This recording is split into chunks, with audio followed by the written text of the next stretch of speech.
You guys ever wonder what a home inspector looks at during a home inspection on decks? Well, a couple things. We are going to look at the structure, we're going to look at the connection post, and most importantly, this massive beam that's running across the entire back of the property is not intended for exterior application. This is an LVL. LVLs are allowed to be on the exterior, but they must be covered and protected.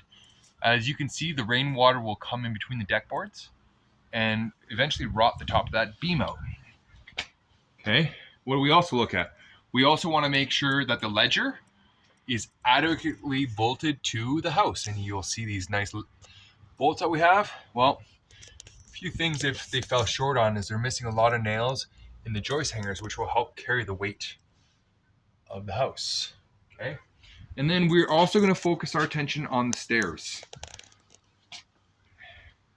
This is a common indication that the stringers will eventually crack, and so you'll notice that it's not quite through, but it's weathered, and this is a common condition we're going to find.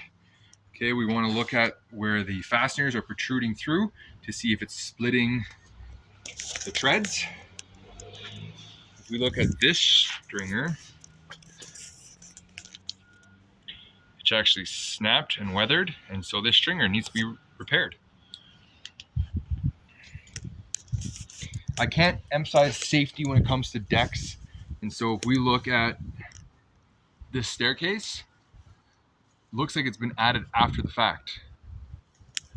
So what we want to do is look at the connections on the helical pile and how they connected the posts. A lot of times we're going to find that the posts are just resting onto the top of the helical pile. Well, what they rely upon is adhesive. See that adhesive right there? That's called PL. You think this staircase is properly supported? And so this is why we should be having saddles which are similar to this, which will cup the bottom of the post and which are mechanically secured in place. And if we look at this one, it's just on the edge, partially off because it's twisting.